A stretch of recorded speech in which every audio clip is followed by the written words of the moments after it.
ঘরোয়া পরিবেশে বারবিকিউ খাওয়ার মজাই আলাদা। হেই এভরিওয়ান, আসসালামু আলাইকুম, ইটস মি শিহাব। কি অবস্থা সবার, কেমন আছেন সবাই? আশা করি সবাই ভালো আছেন। আমরা এই বারবিকিউর জন্য বাজার থেকে 2 কেজি ওজনের একটি মুরগি আনি। তারপর আমি আম্মুকে বললাম মুরগিটাকে সুন্দরভাবে কেটে দাও। সে মুরগিটাকে কি সুন্দরভাবে কাটতে লাগলো এবং এই দেখেন সুন্দরভাবে পিস পিস করে মুরগিটাকে কাটতে লাগলো। তারপর আমরা এই মুরগিটা কাটা শেষ, তারপর আমরা সুন্দরভাবে পানি দিয়ে এটা ধুয়ে ফেললাম।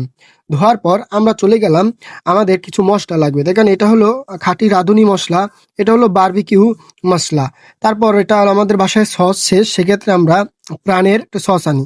এই কাটা শেষ, এখন আমরা এখানে বিভিন্ন মশলা মাখতেছিলাম, যেমন আদা, রসুন এবং আরও অনেক রকমের মশলা, যেগুলো আমি নামও জানি না। এটা হলো এই ধনিয়া গুঁড়া, এবং এরপর আমরা এটা হলো ধনিয়া গুঁড়ো আবার তারপর আপনাদের পরিমাণ মতো দিয়ে নেবেন। তারপর এটা হলো যে বারবিকিউ মশলা, এই বারবিকিউ মশলা দেওয়া হচ্ছে এখানে। আমরা বারবিকিউ মশলা 2 টেবিল চামচ বা তার একটু বেশি ব্যবহার করেছি। এটা আপনাদের স্বাদ মতো আপনারা ব্যবহার করতে পারেন। তারপর আমরা এই 3 পাতা মানে ছোট পাতার 3 পাতা সস দিয়ে নিচ্ছি, যাতে আপনাদের পরিমাণ মতো নিয়ে দেবেন, আমরা পরিমাণ মতো দিয়ে দিচ্ছি। তারপর আমরা এই 2 টেবিল চামচ হলুদ দিয়ে দিচ্ছি। তারপর 2 টেবিল চামচ আমরা মরিচ দিয়ে নিচ্ছি। এই মরিচ এবং হলুদের পরিমাণটা আপনাদের ইচ্ছা মতো দিয়ে নিতে পারেন, আপনাদের স্বাদ অনুযায়ী। তারপর এখানে পরিমাণ মতো আমরা সরিষার তেল ব্যবহার করছি। আপনাদের পরিমাণ মতো মুরগির কোয়ান্টিটি অনুযায়ী আপনারা ব্যবহার করে নেবেন।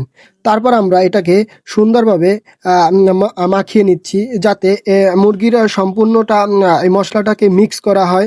এবং মশলাটা ভালোভাবে মিক্স না হলে কিন্তু প্রপার যে স্বাদ, যে বারবিকিউর প্রপার স্বাদটা তা আসবে না। সেক্ষেত্রে আমরা এই দেখেন সুন্দরভাবে, এবং মুরগিটাকে একটু কেচে নিচ্ছি, সেক্ষেত্রে মুরগিটার ভিতরে এই যে মশলাটা সুন্দরভাবে মিক্স। তারপর এটা সুন্দরভাবে মেখে আমরা 2 থেকে 2.5 ঘন্টার জন্য এটা মেরিনেট করে রেখে দিচ্ছি ফ্রিজে, যাতে এর ফ্লেভারটা সুন্দরভাবে আসে।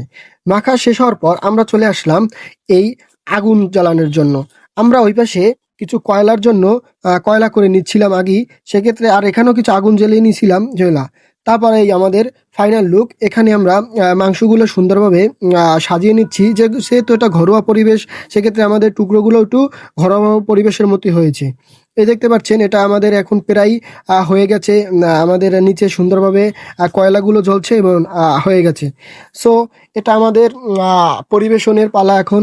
আমরা সুন্দরভাবে রুটি নিচ্ছিলাম, আটার রুটি, এবং তার সাথে এই বারবিকিউ এবং টমেটো সস। এবং এটার টেস্টের কথা যদি বলি, খুব ভালো হয়েছিল খেতে। সো গাইস, যদি আপনাদের ভিডিওটা ভালো থেকে থাকে তাহলে please subscribe, like, comment, share করে